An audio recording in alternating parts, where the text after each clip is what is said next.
여러분 때문이 아니고요. 여러분 때문도 조금 있는데 30년 전에 아무것도 모르던 그 시절에 하나님이 누구고 예수님이 누구고 복음이 무엇인지를 가르쳐 주셨던 은사님이신 유상섭, 저한테는 이제 교수님이라는 말이 더 편한데, 유상섭 목사님 시무하시는 교회에 온다는 그런 마음 때문에 사실 굉장히 오늘 하루 종일 설렜습니다. 오늘 학교에서 지루한 회의도 하고 또 이런저런 대화도 많이 했는데 그 설레임이 오늘 하루를 또 살게 했던 것 같습니다. 존경하고 사랑하는 귀한 목사님께서 섬기는 교회에 올 수 있게 돼서 너무 감사하고, 그 목사님께서 섬기는 여러분들 만날 수 있게 돼서 그래서 더 설레는 것 같습니다. 여러분, 이 예배를 통해서 우리 하나님께는 영광이 되고 우리에게는 하나님이 주시는 놀라운 복과 은혜가 있는 시간 될 수 있기를 주의 이름으로 축원합니다. 오늘 우리가 교사 헌신 예배, 교사 드림 예배를 하고 있는데, 여러분, 누가 다음 세대의 가장 중요한 신앙교육의 주체는 누구일까요? 어떻게 생각하십니까?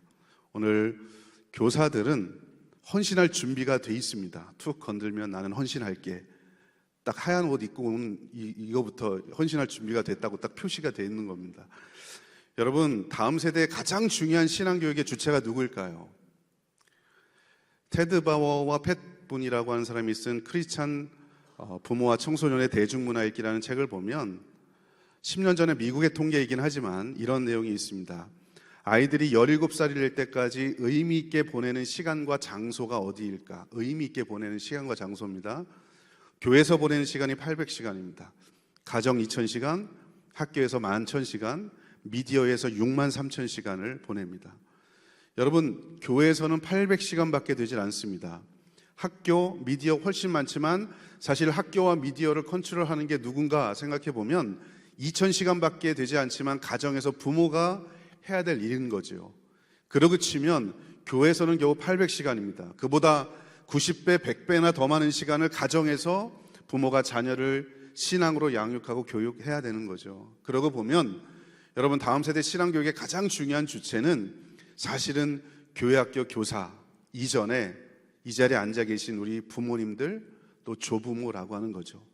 그러니까 여러분, 이런 헌신 예배를 드리면 나는 아빠니까 엄마니까, 나는 할머니 할아버지니까 조금 옆에 있어도 되겠지가 아니라 정말 누가 헌신해야 될까?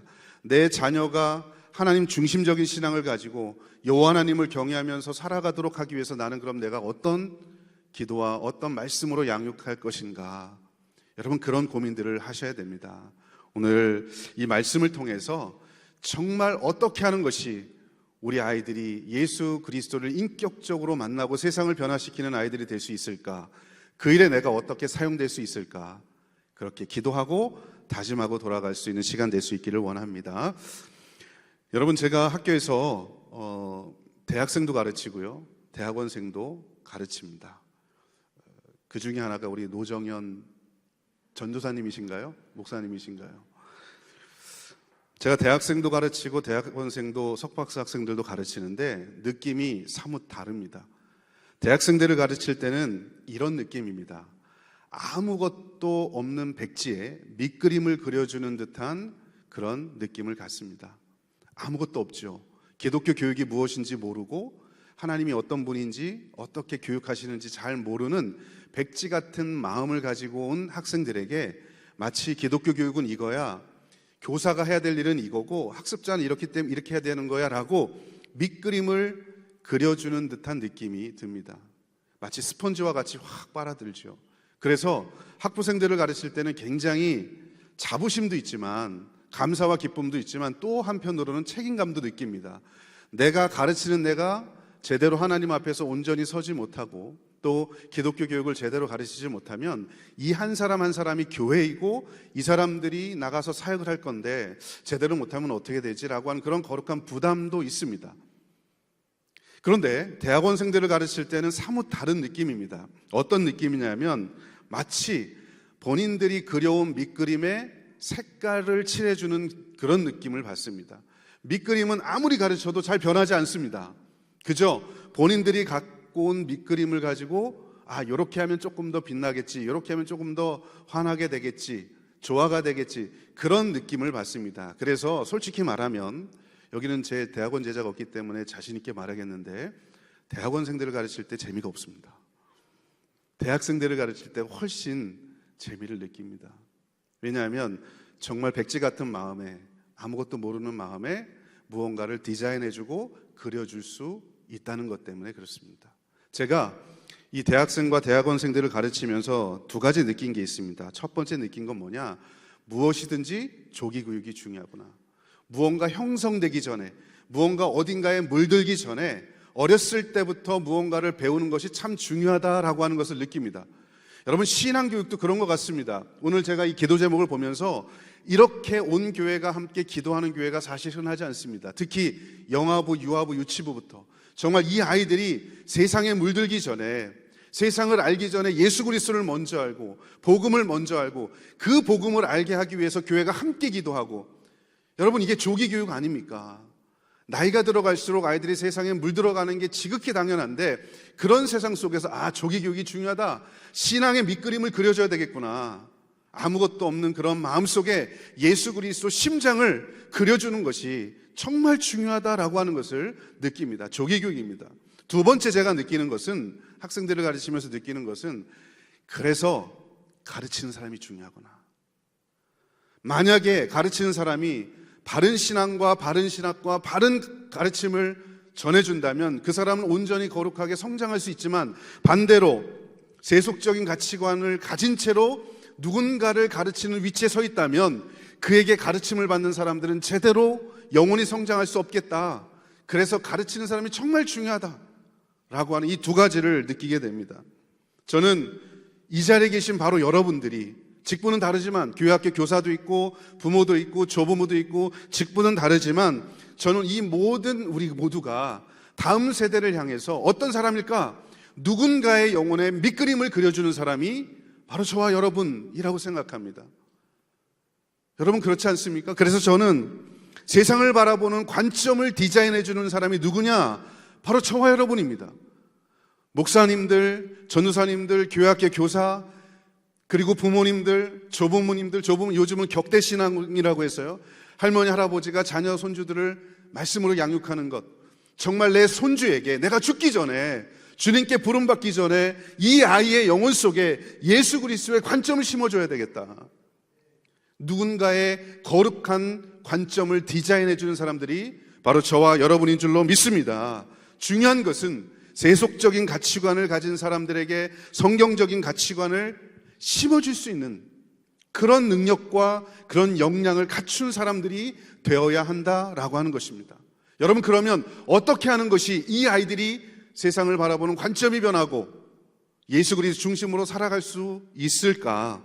오늘 우리가 읽었던 이 본문 말씀 속에서 세속적인 가치관을 가지고 살았던 사람들이 특별한 계기를 통해서 이 사람들의 세계관이 바뀌고 영생의 의미를 깨닫는 거룩한 경험을 한 두 사람의 이야기를 살펴보면서 가르침을 시행하는 과연 우리들, 부모로서, 교사로서, 조부모로서 나는 그러면 무엇을 해줘야 될 것인가? 이 특별한 계기가 도대체 무엇일까? 내가 살아있는 동안, 내가 숨쉬고 있는 동안, 내가 이 직분을 가지고 있는 동안 내가 무엇을 전해줘야 할 것인가? 누구를 만나게 해줄 것인가? 말씀을 통해서 은혜를 나누고자 하는 것입니다. 사실 제가 오늘 교회 오기 전에 오면서 어젠가요? 교회 주소를 찾으려고 홈페이지를 열어봤는데 목사님께서 요한복음을 강의하고 계시더라고요. 잘못했다. 내가 우리 목사님께서 여러분들 생명의 양식 많이 먹고 계신데 제가 오늘 요한복음 3장과 4장을 보면서 좀 이렇게 통시적으로 이 두 장, 우리가 요한복음 3장 1절부터 3절만 읽었지만 3장과 4장에 나오는 이 두 사람의 모습, 니고데모와 수가성 여인 이 두 사람의 모습 우리가 한번 살펴보면서 이 사람들이 과연 어떤 계기로 이들의 삶이 변하고 인생이 변했는지, 그렇다면 우리는 어떻게 우리에게 맡겨진 영혼들을 가르쳐야 할 것인지 교훈을 얻고자 하는 것입니다. 여러분, 말씀드린 대로 요한복음 3장과 4장에는요 니고데모와 수가성 여인이 등장합니다. 그런데 이 두 사람이요 극명한, 제가 볼 때는 뭐 9가지 한 10가지 정도의 차이가 있고, 또 그럼에도 불구하고 2가지 공통점이 발견이 됐습니다. 여러분, 이제 도표를 제가 하나 좀 만들어 봤는데요. 이 요한복음 3장 4장에 나오는 니고데모와 수가성 여인을 제가 보니까 이 한 9가지 정도의 차이가 있더라고요. 도표를 한번 보여주십시오. 출신이, 한 사람은 바리새인입니다. 그리고 한 사람은 사마리아 사람이었습니다. 너무나 다르죠. 한 사람의 이름은 기록되어 있는 유명 인사였습니다. 근데 한 사람은 이름이 기록되지 않은 그저 사마리아 여인이라고 하는 무명의 인사였습니다. 출신도 다릅니다. 한 사람은 유대교 율법에 아주 능통한 사람이었습니다. 그런데 또 다른 한 사람은 이방인처럼 취급되는 사마리아 여인이었습니다. 한 사람은 성별이 남자였습니다. 그런데 또 한 사람은 성별이 여자였습니다. 신분도 다릅니다. 한 사람은 이스라엘의 선생 사내들인 공회의 의원, 존경과 부러움을 받는 사람이었습니다. 그런데 또 한 사람은 비천한 신분을 갖고 있는 사람이었죠. 개돼지 취급받는 이방 사마리아 여인이었습니다. 예수님을 만난 순서도 다릅니다. 니고데모는 예수님을 찾아옵니다. 3장 2절에 보면 그가 밤에 예수께 와서 이르되, 수가성 여인은 예수님이 찾아갑니다. 4장 5절에 보면 사마리아에 있는 수가라는 동네에 이르시니 예수님께서 찾아가시는 겁니다. 말을 걸었던, 시도했던 순서도 다릅니다. 니고데모는 먼저 예수님께 와서 말을 걸지요. 수가성 여인은 예수님이 먼저 말을 겁니다. 찾아온 시간도 다릅니다. 니고데모는 밤에 찾아옵니다. 유대인의 관으로서 누군가 볼까봐. 수가성 여인은 한낮에 해가 밝은 시간에 예수님을 찾아옵니다. 관심사도 달랐습니다. 한 사람은 처음부터 영생이란 것에 그래도 관심을 가지고 있었습니다. 그런데 또 한 사람의 여인은 아예 관심이 없었습니다. 여러분, 이렇게 요한복음 3장과 4장에 나오는 이게 다양한 사람이지 않습니까? 이 두 사람이 아주 극명한 차이가 있음에도 불구하고 2가지 공통점이 있는데, 첫 번째 공통점은 이 두 사람 모두 다 죄인의 안경을 쓰고 있었다는 겁니다. 세상을 바라보는 온전한 안경이 없고 온전한 시야가 없고 죄인의 안경을 쓰고 세상을 바라보고 있었던 사람이, 이 신분은 다르지만 니고데모와 사마리아 여인이었다는 겁니다. 2번째 공통점은 그럼에도 불구하고 신분이 다르고 완전히 다르지만 동일한 경험을 통해서 인생이 바뀌고 세상이 바뀌는 경험을 했다라는 겁니다. 바로 그 동일한 경험이 무엇이냐? 예수 그리스도를 만나는 사건입니다. 여러분, 신분이 다르고 관심사도 다르고 모든 것들이 다르지만 공통점이 무엇이냐?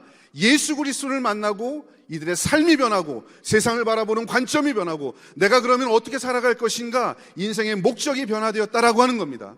여러분, 그 계기가 뭐라고요? 예수를 만나는 겁니다. 여러분, 니고데모가 어떻게 예수님을 만난 이후에 어떤 사람으로 변했는가? 오늘 요한복음 3장 전체를 보더라도 니고데모가 변했다고 하는 사실이 그렇게 자세하게 나오진 않습니다. 그런데 요한복음 조금 더 자세히 쭉 이후에를 보면 7장 50절 이하에 보면 우리가 아는 것처럼 대제사장과 바리새인들이 예수님을 대적하는 장면이 나옵니다. 그 장면에서 일종의 예수님을 옹호하는 사람으로 등장합니다. 예수라는 사람의 말을 좀 들어보고, 우리 율법에 들어보는 게 아니에요. 들어보고 좀 우리가 판단해도 늦지 않는다. 일종의 여러분 예수님을 옹호하는 사람으로 등장하죠. 조금 변합니다. 여러분, 이 사람이 완전히 변했다는 사실이 어디 등장합니까? 요한복음 19장 39절에 보면 예수께서 십자가에 죽임을 당하시고 아리마대 사람 요셉이 예수님의 시체를 장사하러 갈 때에 같이 갔던 사람이 바로 이 니고데모였습니다. 니고데모가 그냥 간 것이 아니라 성경을 보면 모략과 침향 섞은 장례용품을 가지고 와서 예수님을 장례하겠다고 아리마대 사람 요셉과 함께 같이 가는 겁니다. 여러분, 이게 어떤 의미일까요? 나 예수님의 제자입니다. 여러분, 이걸 사람들 앞에 이야기하는 거예요. 생명을 걸고 하는 겁니다. 목숨을 걸고 그 앞에 가서 예수님의 시체를 장사하겠다고 이야기하는 거죠. 여러분, 이렇게 예수님의 일종의 제자가 된, 제자가 될 수 있었던, 예수님을 옹호하는 사람이 되고 예수님의 시체를 장사하고 생명을 걸고라고 예수님의 시체를 내가 장사하겠다라고 이런 사람으로 변화된, 여러분 결정적인 계기가 어디 있습니까? 오늘 요한복음 3장에서 예수님을 만난 이 사건이 계기가 된 거 아닙니까? 여러분, 예수를 만나면 인생이 변화되는 줄로 믿습니다. 예수님의 제자가 되는 거예요. 사람의 말로 변화되는 게 아닙니다. 가모니설로 변화되는 게 아닙니다. 예수 그리스도를 인격적으로 만나야 사람이 변화되는 거죠. 그 일을 누구에게 맡겨주셨습니까? 교회에서는 목사와 교사에게, 가정에서는 부모와 조부모에게. 수가성 여인은 어떠합니까? 여러분, 오늘 읽진 않았지만 제가 대조해서 요한복음 4장, 여러분이 아마 목사님 설교를 통해서 많이 읽으셨을 겁니다. 신분적으로 니고데모와 완벽하게 다른 배경을 가지고 있는 이 여인, 여러분 요한복음 4장 19절에 보면 예수님을 선지자로 인식합니다. 그러다가 10절을 더 가서 29절에 가면 예수님을 그리스도라고 이야기합니다. 그러다가 10절을 더 가서 39절에 가면 예수 그리스도를 증언하는 삶을 삽니다. 선지자로 인식했다가 그리스도라고 부르고 예수 그리스도를 증언하는 삶을 사는 사람으로 변화되었다. 여러분, 그 결정적인 계기가 어디입니까? 한낮에 예수님을 우물가에서 만났던 그 사건 때문 아닙니까?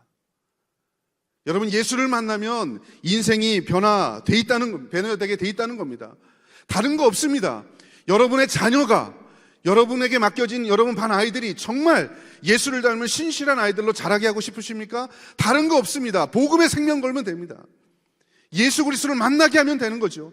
우리가 아이들을 가르치는 시간이 20분밖에 되지 않지만 그 20분에 생명을 걸고 목숨을 걸고 일주일 동안 말씀을 준비해서 예수를 만나게 하는 것, 이것이 우리의 사명인 줄로 믿습니다. 그거 하라고 우리를 불러주신 거예요.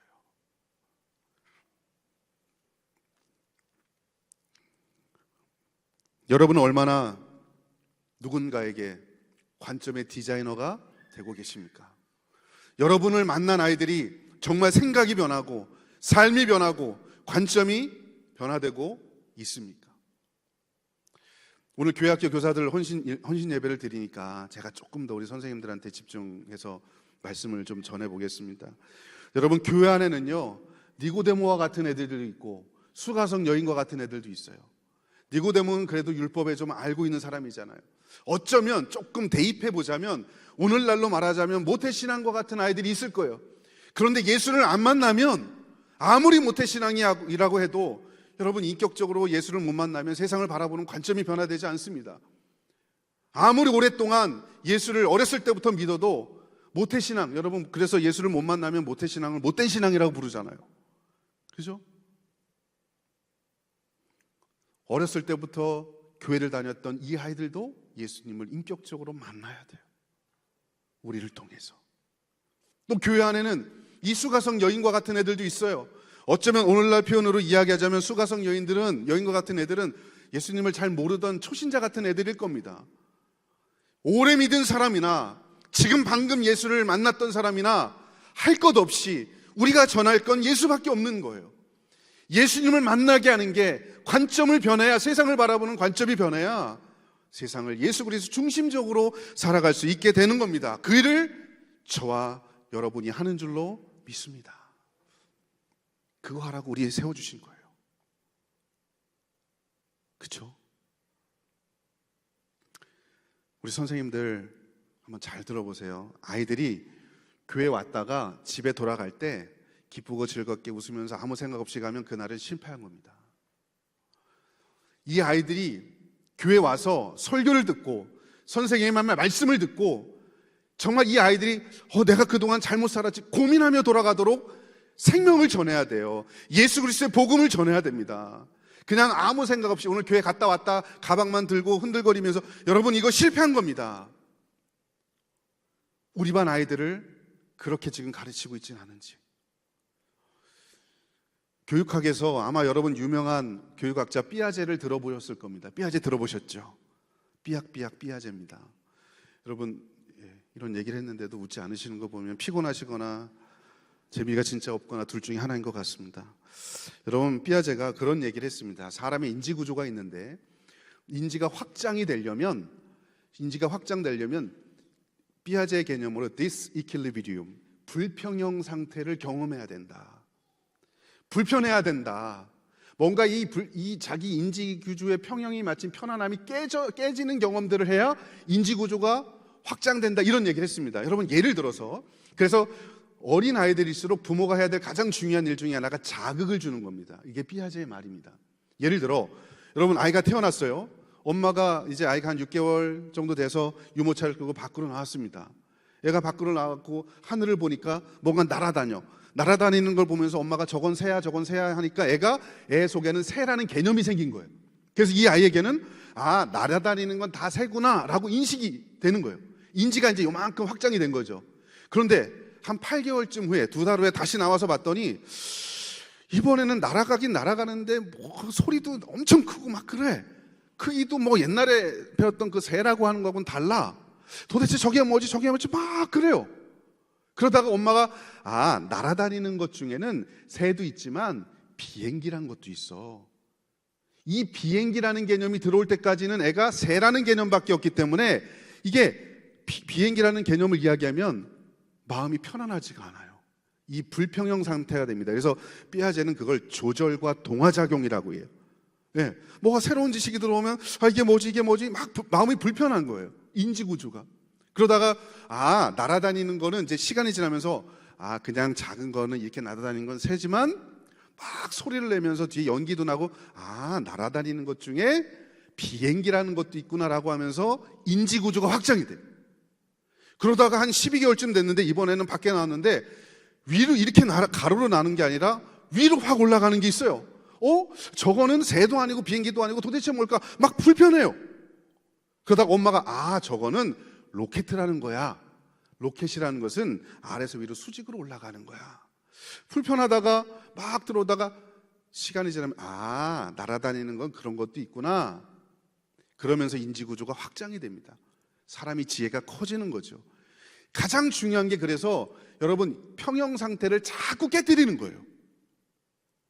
저는 복음이 그 역할을 한다고 생각합니다. 세속적인 가치관을 가지고 온 애에게 오늘 복음을 들었는데도 그냥 아무 생각 없이 집에 그냥 뭐 웃으면서 아무 생각 없이 뭐 간다. 성경을 그냥 머리로만 알고 그냥 갔다. 여러분, 그게 과연 우리가 교육적인 책무를 다한 걸까? 말씀을 들으면 내가 가지고 있던 옛날의 인지구조, 옛날 가죽부대가 복음이 들어오면 여러분 터지는 경험을 해야 됩니다. 여러분이 그만큼 생명의 말씀, 생명의 복음을 여러분 전하고 있습니까? 애들로 하여금 마음이 불편하도록 복음을, 정말 생명의 복음을 전하면서 옛날에는 내가 뭐 술, 담배 하는 것도 다 오케이, 동성애도 오케이, 기타 등등 여러 가지 다 오케이. 그런데 복음의 말씀을 들으니까 그게 아니래. 불편해. 그러다가 말씀이 들어오고 복음이 들어오니까 예수 믿는 사람들은 그렇게 사는구나.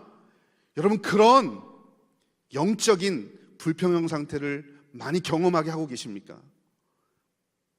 예수 그리스도를 만나면 사람이 그렇게 변화되는 겁니다. 예수님을 겉으로 만나는 게 아니라 인격적으로 만나면 사람이 그렇게 변화되는 줄로 믿습니다. 그 일을 위해서 저와 여러분을 부르신 거예요. 비록 우리가 가르치는 시간이 20분밖에 안 되지만 이 안에 생명을 담아야 됩니다. 2017년도에 우리 교단에서 조사한 통계 자료가 있습니다. 애들이 교회에서 일주일 동안 보낸 시간이 88분이에요. 설교를 포함한 예배로 보낸 시간이 65분, 66분, 선생님하고 성경 공부로 22분, 23분, 합쳐서 여러분 88분입니다. 비록 아이들이 보내는 시간이 1시간 반이 전부지만, 특히 선생님하고 보내는 시간 20분 남짓하지만, 여러분 이 안에 생명을 담아서 정말 여러분이 전하는 말씀을 통해서 이 아이들의 옛날 가치관이 깨지고 생명으로 변화되게 하는 일, 이게 우리가 해야 될 일이라는 거예요. 예수를 만나게 하는 거죠. 예수를 만나면 그런 변화가 일어나는 겁니다. 성경을 보니까 여러분, 예수를 만나면 지정의, 우리가 일반적으로 지정의를 일컬어서 전인격이라고 이야기합니다. 예수님을 만나면 생각이 변하고 감정이 변하고 없던 열정이 생기고 삶이 변하고 행동이 변하는 놀라운 일들이 일어납니다. 여러분, 대표적으로 예수님을 만나서 생각이 변했던, 물론 전인적으로 다 변했지만 대표적으로 생각이 변했던 사람, 사도 바울. 예수님을 만나서 감정이 변했던 사람, 엠마오로 가던 두 제자들, 예수님을 만나서 그의 삶이 행동이 완전히 변했던 삭개오를 우린 너무나 잘 알고 있습니다. 여러분, 먼저 예수님을 만나서 생각이 변했던 사람, 대표적으로 사도 바울입니다. 여러분, 우리가 아는 것처럼 사도 바울의 회심의 내용이 사도행전 9장에 등장합니다. 그는 유대주의에 물들어 있던 사람이었습니다. 유대계 율법에 능통하고 가말리엘 문화생으로서 당대 최고의 유대교의 교육을 받았던 사람이 바로 이 바울이었습니다. 그에게는 구원자 예수 그리스도에 대한 개념이 없었지요. 유대교적 가치관을 가지고 살았던 사람이 바울입니다.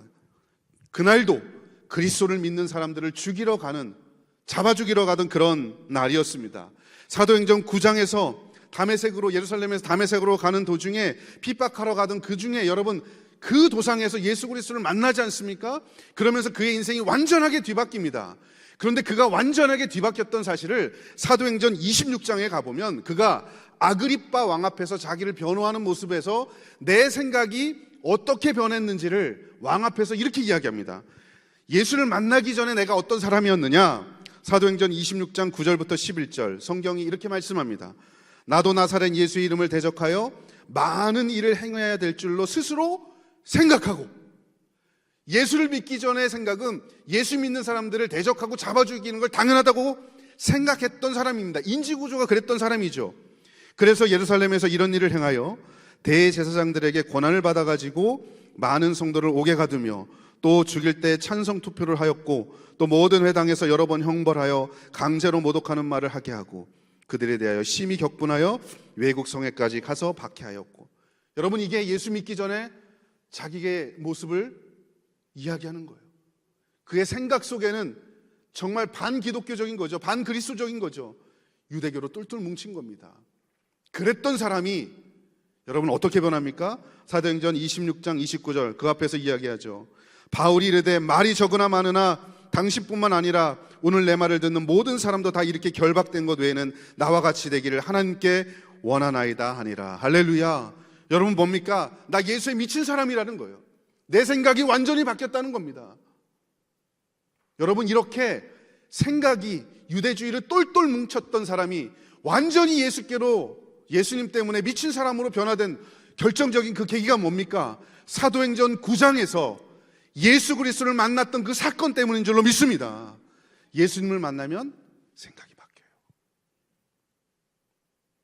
만약에 여러분들이 여전히 생각이 바뀌지 않았다면 어쩌면 내가 예수님을 인격적으로 만나지 않은 걸 수도 있습니다.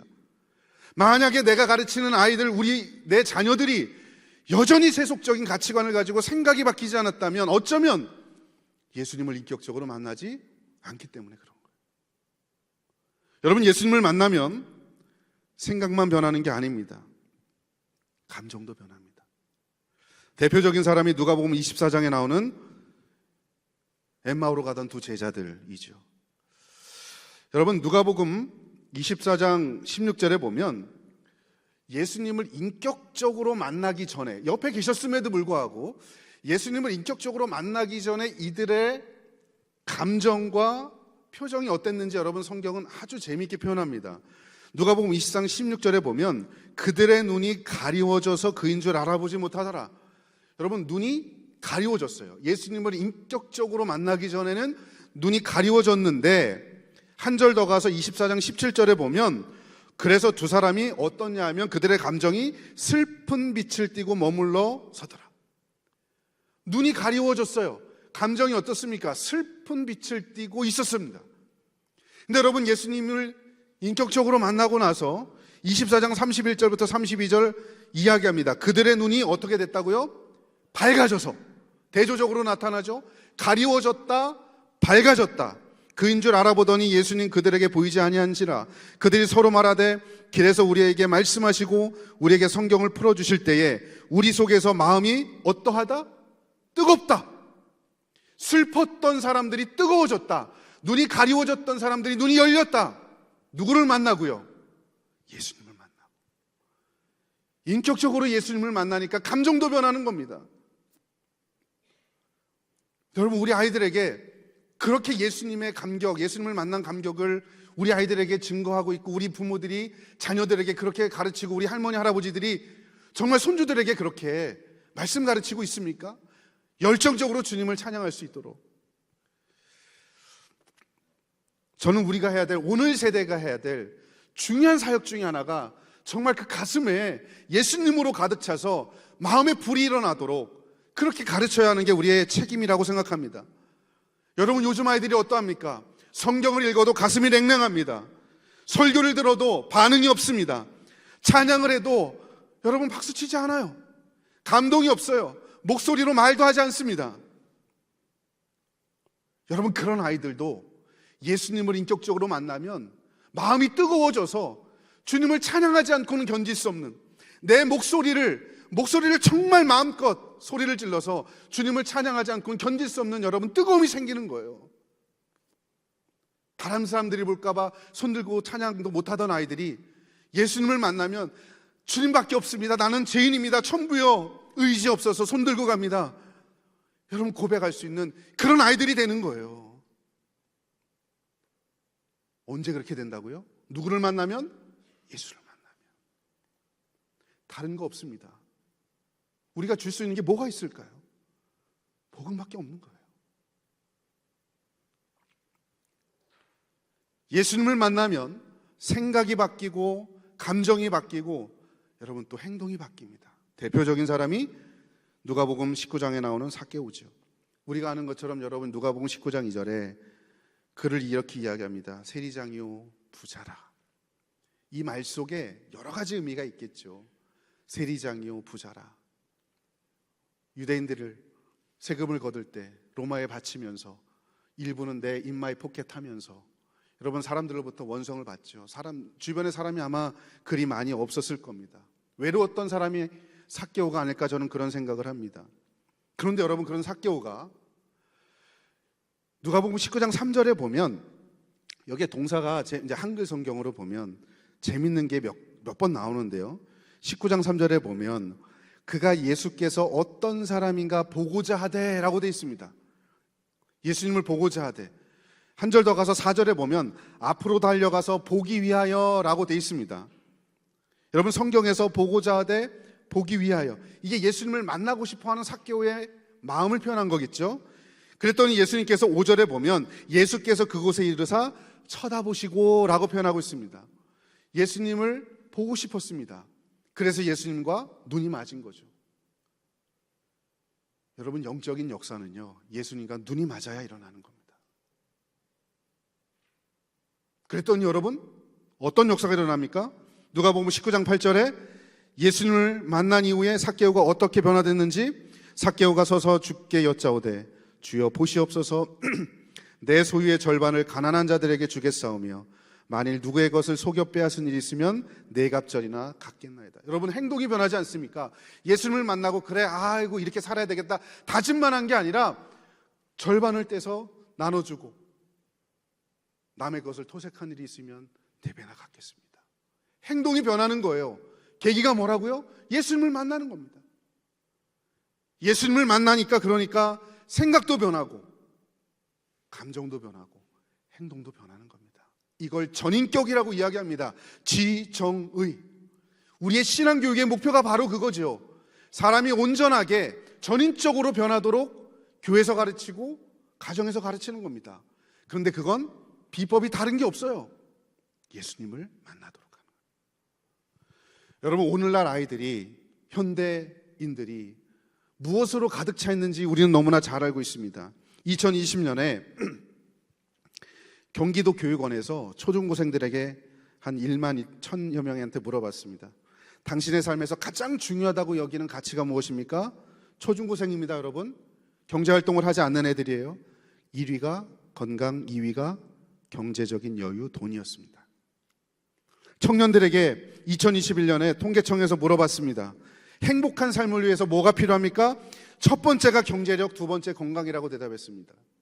어린애들도 돈과 건강이에요. 청년들도 돈과 건강 변하지 않습니다. 나이 들면 바뀌겠지? 성인 남녀 900명에게 물어봤습니다. 노년에 가장 필요한 것이 무엇입니까? 1위가 돈이요, 2위가 건강이었습니다. 그러니까 여러분, 우리는요, 이 세상에 태어나서 죽을 때까지 머릿속으로 어떤 가치관이 있느냐? 돈과 건강만 하면 it's okay, 다 된다. 돈과 건강으로 똘똘 뭉쳐 있습니다. 그런데 여러분, 그것이 정말 우리의 영혼을 구원할 수 있을까요? 돈과 건강이 정말 모든 걸 해결해 줄 수 있을까요? 그게 아니라고 가르치는 게 교회여야 합니다. 그게 아니라고 가르치는 게 신실한 부모여야 한다는 것입니다. 세상이 아무리 예스라고 해도 우리 아이들이 노라고 이야기할 줄 아이들로 가르치셔야 돼요. 세상이 아무리 노라고 진리가 어딨어라고 세상이 아무리 이야기해도 예수가 곧 길이요 지요 생명이라고 말할 수 있는 영적인 근육을 키워줄 수 있는 게 교회여야 하고, 그런 답을 할 수 있는 게 우리 아이들이어야 합니다. 우리가 그런 교육을 하고 있습니까? 오늘 금요일이니까 내일 모레 우리 그렇게 할 거 아닙니까? 아이들 앞에 설 때 진짜 아이들이 변화되는, 여러분, 그런 가르침을 해야 됩니다. 그러면 생각이 바뀌고 세상을 바라보는 관점이 바뀌는 거죠. 그 누가 됐든, 니고데모와 같은 사람이든 수가성 여인과 같은 사람이든. 제 인생의 관점을 바꿔주었던 몇몇 분이 있습니다. 그 중에 저는 저희 어머니를 참 존경합니다. 저는 여러분 보시는 것처럼 생긴 것 같지 않게 시골 출신입니다. 생긴 것 같은가요? 그런 것 같죠? 예. 서초동에 사는 사람 같죠? 그죠? 저는 시골에서 자랐습니다. 근데 저희 농사를 졌어요. 근데 저희 아버지가 그때 안 믿으셨거든요. 저희 어머니는 믿는 집에서 그 처녀 때부터 시집 교회를 다니던 분이셨고, 저희 아버지는 그냥 이렇게 보시면 제가 딱 보면 뼈대 있는 집안에 자란 것 같지 않으세요? 전통적인 유교 집안에 자랐습니다. 1년에 12번도 더 되는 제사를 지내는 그런 집에서 자랐습니다. 우리 어머니가 11조를 하고 싶으신데 11조를 할 수가 없잖아요. 아버지 눈치가 보이지. 바로 옆집에 할머니, 할아버지, 그러니까 시부모님이 살고 계시지. 11조를 하고 싶은데 11조를 못 하는 거예요. 그래서 우리 어머니가,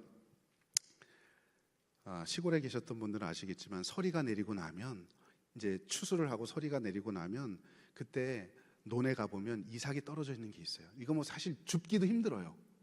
근데 논에 가서 이삭을 새벽같이, 누가 볼까봐 새벽같이 나가서, 아니면 저녁에 사람들이 볼까봐 해가 거의 뉘엿뉘엿질 때, 사람들이 안 나올 때 가서 남의 논에 가서 이삭을 줍는 거예요.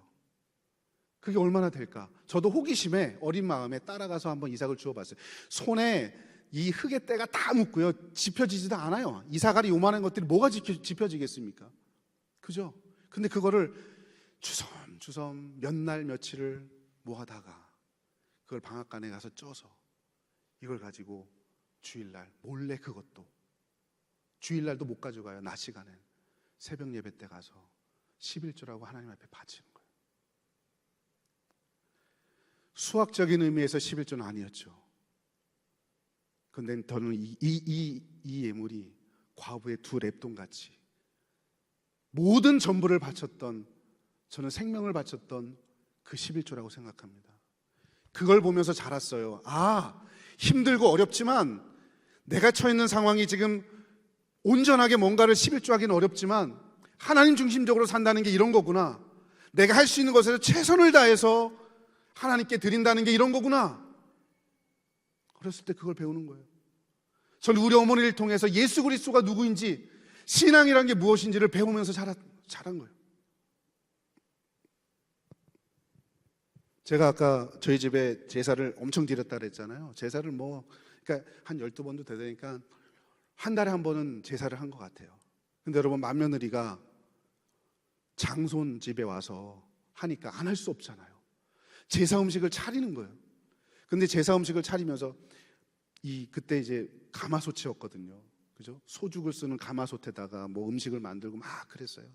불을 떼면서 쌀을 앉혀놓고 저 구석에 가서 저희 어머니가 기도하는 거예요. 눈물로. 제가 옆에서 들어봅니다. 이런 기도를 하세요. 하나님, 제 대해서는 이렇게밖에 할 수 없지만 우리 자녀 대해서는 정말 하나님을 섬기는 신실한 믿음의 사람이 나왔으면 좋겠습니다. 울면서 제사밥을 지으면서 그 부엌에서 나무에 불을 떼면서 거기서 기도하는 모습을 보면서 하나님을 믿는다는 건 이런 거구나, 예수를 믿는다는 건 이런 거구나, 저는 저희 어머니를 통해서 예수님을 보게 된 거예요. 그러면서 제 생각이 바뀌는 거죠. 아, 이렇게 살면 안 되겠구나, 하나님을 중심으로 산다는 게 이런 거구나. 사랑하는 성도 여러분, 우리가 그런 부모, 그런 교사가 되어야 되지 않겠습니까? 나를 통해 누군가 예수님을 만날 수 있다면, 내 말과 내 감정과 내 행동을 통해서 우리 아이들이, 우리 자녀들이 예수님을 만날 수 있다면, 그래서 세상을 바라보는 관점이 변할 수 있다면, 여러분, 이게 우리가 할 수 있는 최선의 섬김인 줄로 믿습니다. 저는 말씀을 가르치는 우리들이 하나님 앞에 갔을 때 받을 수 있는 최고의 칭찬이 이것 같아요. 야, 아무개 집사야, 아무개 권사야, 아무개 교사야, 너 천국 와서 잘했다. 물론 이것도 하나님께서 우리에게 주시는 최고의 칭찬이겠지만, 말씀을 가르치는 자에게, 말씀을 가르치는 자가 받을 수 있는 최고의 칭찬은 아마 이런 걸 겁니다. 야, 아무개 집사야, 아무개 권사야, 야, 아무개 교사야, 아무개 엄마야, 내가 보니까 너보다 네 자녀가 신앙이 더 좋더라. 너보다 네가 초등학교 때 가르쳤던 그 아이가 지금 신앙이 훨씬 좋더라. 사춘기 망나니 같은 이 아이 가르치면서 너 고생했지. 그런데 걔가 너보다 신앙이 더 좋아. 너 수고했어. 여러분, 이 하나님의 복이 세상에서 가장 큰 복인 줄로 믿습니다. 말씀을 가르치는 자의 복이 이거 같아요. 너 예수 믿게 하느냐고, 예수님 만나게 하느냐고 고생했어. 그래, 어서 와, 어서 와. 사랑하는 성도 여러분, 아직 3장 남았지만 그냥 말씀을 맺히겠습니다. 여러분, 한 가지만 기억합시다. 사람의 변화는 예수님을 만나는 데서 이루어지는 거예요. 그런데 그 변화는, 그 만남은 저와 여러분을 통해서 하나님이 일해 가신다는 거죠. 이 하나님의 역사에, 다음 세대를 세우는 이 하나님의 역사에 귀하게 쓰임받을 수 있는 저와 여러분 될 수 있길 주의 이름으로 축원합니다. 이 시간에 우리 한번 같이 통성으로